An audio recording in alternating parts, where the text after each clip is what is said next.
نحمده ونصلي على رسوله الكريم اما بعد فاعوذ باللہ من الشیطان الرجیم بسم اللہ الرحمن الرحیم قال اللہ تبارک وتعالی فی القرآن المجید والفرقان الحمید واعتصموا بحبل اللہ جميعا ولا تفرقوا واذكروا نعمة الله عليكم إذ كنتم أعداء فألف بين قلوبكم فأصبحتم بنعمته إخوانا۔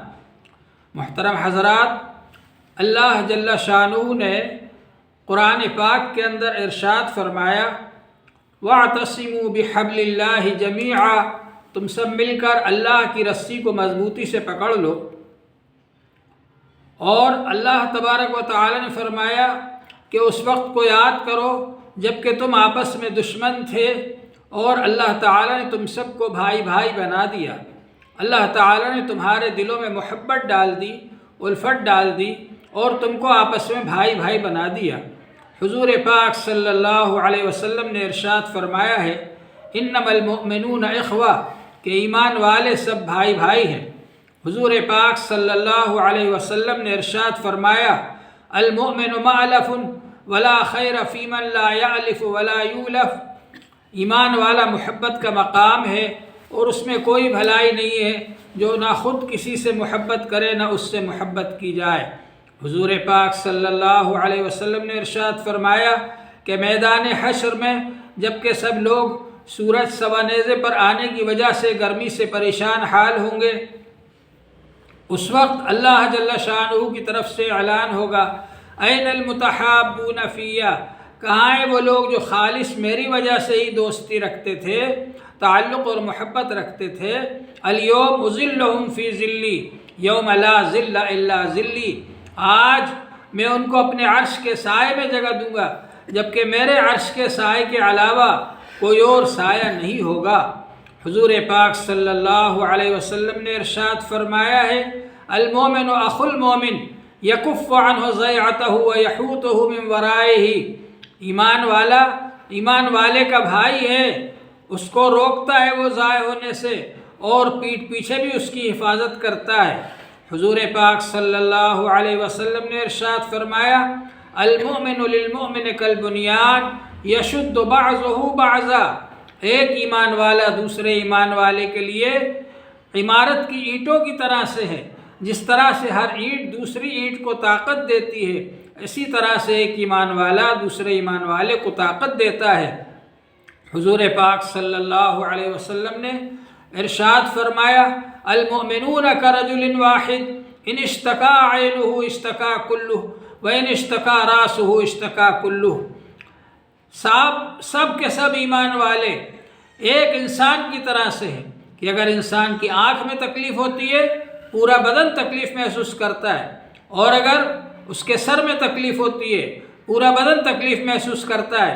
اسی طرح یہ ہونا چاہیے کہ ہمارے معاشرے میں اگر ایک آدمی بھی پریشان حال ہو سب کو کوشش کرنا چاہیے کہ اس کی پریشانیوں کو دور کریں۔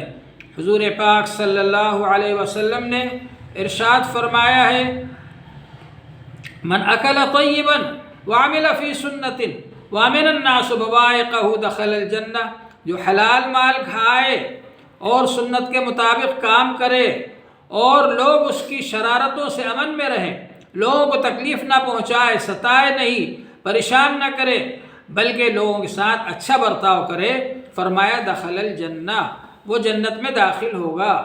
حضور پاک صلی اللہ علیہ وسلم نے ارشاد فرمایا ہے واللہ لا یؤمن واللہ لا یؤمن واللہ لا یؤمن، خدا کی قسم وہ ایمان والا نہیں ہو سکتا، خدا کی قسم وہ ایمان والا نہیں ہو سکتا، خدا کی قسم وہ ایمان والا نہیں ہو سکتا۔ صحابہ اکرام نے پوچھا من یا رسول اللہ، اللہ کے رسول کون ایمان والا نہیں ہو سکتا؟ تو حضور پاک صلی اللہ علیہ وسلم نے ارشاد فرمایا من لا یأمن جارہ بوائقہ، جس کا پڑوسی اس کی شرارتوں سے امن میں نہ ہو وہ ایمان والا نہیں ہو سکتا۔ معلوم ہوا کہ پڑوسی کے ساتھ اچھا برتاؤ کرنے کی تعلیم دی حضور پاک صلی اللہ علیہ وسلم نے، اور ارشاد فرمایا ما زال جبرائیل یوصینی بالجار حتی ظننت انہ سیورثہ، جبرائیل علیہ السلام برابر مجھے پڑوسی کے ساتھ اچھا برتاؤ کرنے کے بارے میں وصیت کرتے رہے، یہ فرماتے رہے کہ امت کو اس بات کی تلقین کریں کہ وہ پڑوسیوں کے ساتھ اچھا برتاؤ کریں، حتیٰ کہ میں نے یہ گمان کیا کہ پڑوسیوں کو بھی وراثت میں حصے دار بنا دیا جائے گا۔ حضور پاک صلی اللہ علیہ وسلم نے ہم کو یہ تعلیم دی کہ ہم صلہ رحمی کریں، اور فرمایا لیس الواصل بالمکافی، صلہ رحمی کرنے والا، رشتہ جوڑنے والا وہ نہیں ہے کہ جو شخص کے بدلہ دے۔ آپ نے مجھ کو چائے پلائی، میں نے بھی آپ کو چائے پلا دی، یہ تو بدلہ ہے۔ حضور پاک صلی اللہ علیہ وسلم نے ارشاد فرمایا وَلَكِنَّ الْوَاصِلَ الَّذِي إِذَا قُطِعَ رَحْمُهُ وَصَلَهُ، صلہ رحمی کرنے والا وہ ہے کہ جب اس کے ساتھ کوئی رشتہ توڑے تو وہ رشتے کو جوڑے۔ حضور پاک صلی اللہ علیہ وسلم نے ارشاد فرمایا سل من قطعک، جو رشتہ توڑے اس سے رشتہ جوڑو، واعف عمن ظلمک، اور جو تمہارے اوپر ظلم کرے اس کو معاف کر دو، واحسن الی من اساء الیک، اور جو تمہارے ساتھ اچھا برا برتاؤ کرے اس کے ساتھ بھی اچھا برتاؤ کرو۔ تو حضور پاک صلی اللہ علیہ وسلم نے اتنے اعلیٰ اخلاق کی تعلیم دی۔ اگر اس طرح سے ہم لوگوں کے ساتھ اچھا برتاؤ کریں تو لوگ ہمارے ساتھ میں محبت رکھنے والے بن جائیں، دوستی رکھنے والے بن جائیں، لوگ بھی ہمارے ساتھ تعلق رکھنے والے بن جائیں۔ تو یہ کوشش ہونا چاہیے ہماری کہ معاشرے کے اندر ہم سب ایک دوسرے کو فائدہ پہنچانے والے ہوں۔ حضور پاک صلی اللہ علیہ وسلم نے ارشاد فرمایا خیر الناس من ينفع الناس، سب سے اچھا انسان وہ ہے جو لوگوں کو فائدہ پہنچائے۔ تو لوگوں کو اچھا فائدہ پہنچانا اور لوگوں کے ساتھ اچھا برتاؤ کرنا یہ ہماری ذمہ داری ہے۔ ہمارا یہ فرض بنتا ہے کہ ہم لوگوں کے ساتھ اچھا برتاؤ کریں، اپنے بھائیوں کے ساتھ اچھا برتاؤ کریں، ان کے ساتھ اچھے اخلاق سے پیش آئیں۔ حضور پاک صلی اللہ علیہ وسلم نے ارشاد فرمایا ہے خالق الناس بخلق حسن، لوگوں کے ساتھ اچھے اخلاق سے پیش آؤ، لوگوں کے ساتھ اچھا برتاؤ کرو۔ لوگوں کے ساتھ جب اچھا برتاؤ کریں گے تو لوگ بھی ہمارے ساتھ اچھا برتاؤ کریں گے اور دوسروں کے ساتھ بھی اچھا برتاؤ کرنے لگیں گے۔ اس طرح سے معاشرے کے اندر بھلائی پیدا ہوگی۔ حضور پاک صلی اللہ علیہ وسلم نے ارشاد فرمایا بعثت لأتمم مکارم الاخلاق، مجھ کو اس لیے بھیجا گیا ہے تاکہ میں اچھے اخلاق لوگوں کے اندر پھیلاؤں، مکمل کروں ان کو۔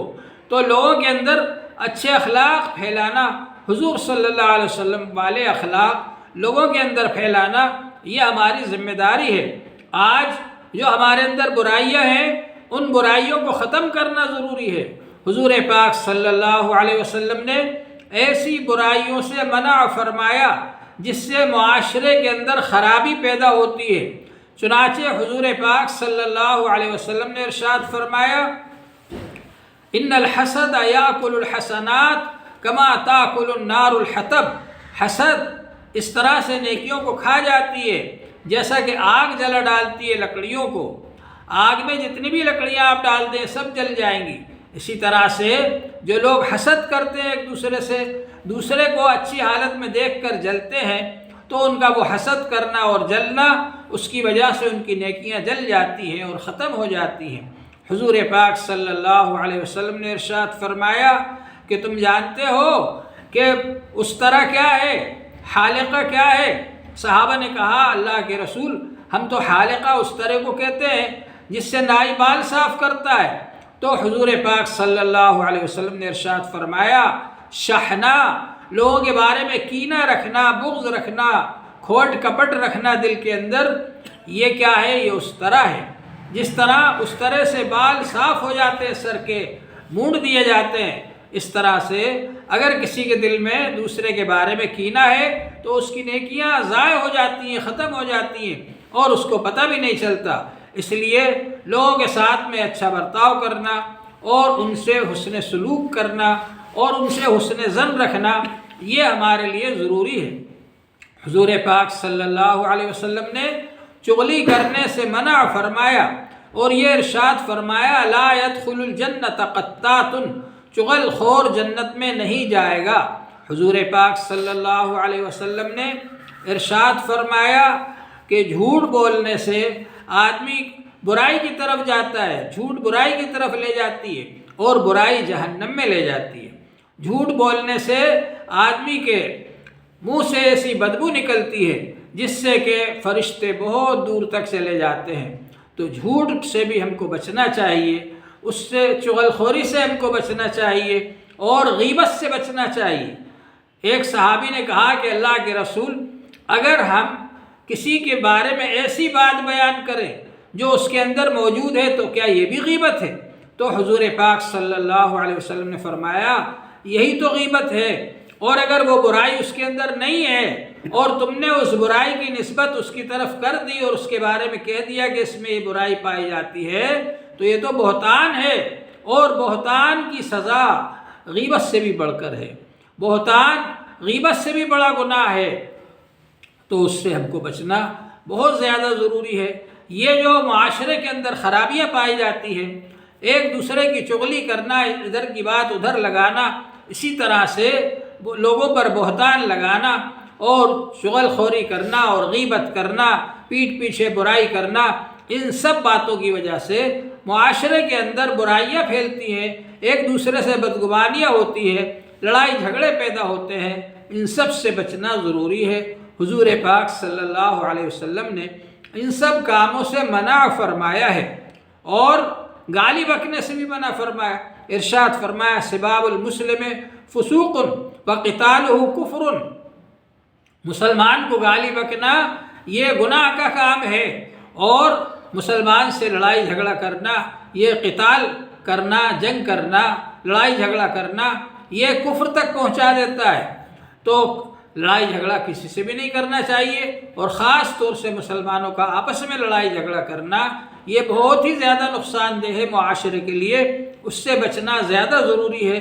یہ سب چیزیں جو میں نے بیان کی ہیں، ان چیزوں سے معلوم ہوتا ہے کہ اگر ہم اللہ کے رسول صلی اللہ علیہ وسلم نے جو طریقہ بتلایا ہے اس طریقے کے مطابق اگر ہم معاشرے کے اندر رہنے والے بن جائیں تو ہمارا معاشرہ یہ جنتیوں کا معاشرہ بن جائے، اور اس کے اندر پاکیزگی آئے گی، اس کے اندر اچھائی آئے گی، ایک دوسرے سے مل جل کر رہنے والے بن جائیں گے، ایک دوسرے کی مدد کرنے والے بن جائیں گے، ایک دوسرے کے ہمدرد اور خیر خواہ بن جائیں گے، اور معاشرے میں پاکیزگی آئے گی، اور جو چیزیں معاشرے کو نقصان دے رہی ہیں، جس کی وجہ سے لڑائی جھگڑے پیدا ہو رہے ہیں، اختلافات پیدا ہو رہے ہیں، وہ چیزیں ہمارے اندر سے ختم ہو جائیں گی۔ انشاءاللہ تعالی ہمارا معاشرہ درست ہو جائے گا۔ اللہ جل شانہ ہم سب کو اس کے مطابق عمل کرنے کی توفیق عطا فرمائے۔ وآخر دعوانا الحمد للہ رب العالمین۔